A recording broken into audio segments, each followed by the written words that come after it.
Bura Bakının Həqani küçəsidir. Biz bu Həqani küçəsinin bax belə üzünü görürük də, üzümüzə gülən tərəfini. Düzdür?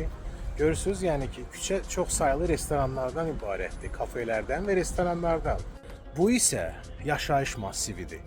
Həmən o Həqani küçəsində, yəni yaşayış binaları. Bax bu arxa planda bir köhnə bina, bu ikinci köhnə bina. Bu da bax bu yanda olan bir dənə bir həmən restoranlardan biri. Hansı ki 4x4 Həqani küçəsini əhatə edir. Bu isə mənim arxamda siz gördüyünüz, yəni müəyyən bir nəqliyyat vasitələridir. Hansılar ki həmən bu sözü gedən restoranlar üçün məhsullar gətirirlər ki, onlar öz restoranlarında istifadə eləsinlər. Yəni bu binaların zirzəmələri həmən restoranlar tərəfdən icarəyə götürüb müəyyən məhsulları saxlamaq üçün, skladlaşdırmaq üçün. Bu isə Səməd Vurğun küçəsidir. Bu da elə Həqani küçəsi ilə paralel olan bir istiqamətdədir. Amma bu da həmən bax o yaşayış binanın, yəni bir hissəsidir, bayaq sizə göstərdiyim. Bu da altında olan bir dənə də restoran. İndi isə mən Nizami küçəsindəyəm. Hələ bax bu Nizami küçəsində də bax gördüyünüz arxa tərəfdə bu birinci restoran. Adı nədir buranın? The Garden. Nizami küçəsi ilə irəli gedə-gedə burada yenə də bir sıra obyektlər var, hansı ki məhz yemək məhsulların satışı ilə məşğuldurlar. Məsələn, bu arxa hissədə gördüyümüz neysə şaurma, onun yanında neysə şirniyyat satan. Biraz da irəli getsək, biraz da irəli gedəndə biz görürük Papa John's-ı. Gördüyünüz kimi, yəni bayaq sizə çəkdiyim həmən bu binalar, yəni yaşayış binalar 4x4 restoranlarla əhatə olunublar. Və heç kim üçün sir deyil ki, bu hissə, bu zona ümumiyyətlə turistlərin, şəhər sakinlərinin, qonaqların axır ki, ən sevimli və çox gezilən bir yerlərdən biridir.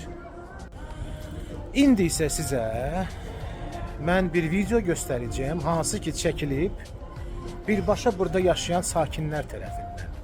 Videonun da mövzusu budur ki, yəni bu ətrafda, bu ərazidə çox saylı bu tipli obyektlərin olması ona getirib çıxarır ki, həmən bu obyektlər sözsüz ki, müəyyən bunların tullantıları var, bunların müəyyən, nə bilim, kanalizasiyası var.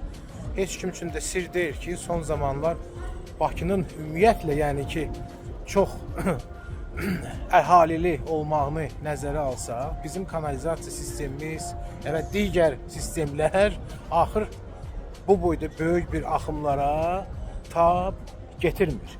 Burada da həmin bir vəziyyət yaranır. Yəni, bax, bunlar bütün bu obyektlər, bunlar neysə tullayırlar, neysə bağışdırma, kanalizasiya atırlar, qonaqlar gəlir, gedir, getirib çıxartır ona ki, bax, bu ətrafda Siçovlular, yəni bəli, o bildiyimiz həmən bu heyvanlar, Siçovlular demək olar ki, ətrafda breakdance oynayırlar. Mən indi sizə video göstərəcəyəm, siz də o videodan hər şeyi görəcəksiniz. Быстро сфотографируй. Быстро. Он гуляет и вообще не боится ничего.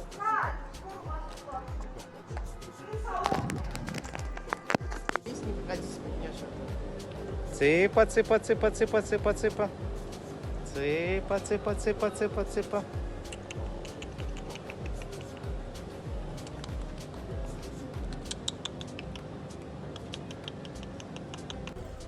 Bilməyənlər üçün demək istəyirəm ki, Siçovlu ümumiyyətlə çox təhlükəli bir heyvandır. Siçovlu öz vasitəsilə çox bir ağır xəstəliklərin daşıyıcısıdır, ötürücüsüdür. Özdə bir var ki, yəni öz vasitəsilə, yəni öz tüpürcəyi vasitəsilə, nəfəzi vasitəsilə, həmçinin də həmən o Siçovlunun üstündə olan bit-birə onlar da çox sayılı bakteriyaların, patogenlərin geniş yayılmasına çox böyük dəstək göstərirlər. Yəni ona görə həmişə siçovlara qarşı dövlət tərəfindən müəyyən proqramlar olub, müəyyən dövlət qurumları var, hansı ki onlara qarşı mübarizə aparırlar. Vaxtı şair müəyyən əraziləri dezinfeksiya edirlər. İndi sual burada ondan ibarətdir ki, burada vəziyyət nə yerdədir? Yəni dezinfeksiya eləyənmi yoxdur? Yəni müəyyən qurumlar bu ilə məşğul olmurlar, yoxsa müəyyən qurumlar bilmirlər burada nə baş verir? Yəni necə elə olur ki, buranın cəmaatı evdən bayıra çıxan kimi qabaqlarına çıxan ancaq siçovlu olur. Hansı ki onları qorxu içində yaşadır. Bu qədər qəlbdən qəlbə Həqani Səməd Vurğun Nizami küçəsindən.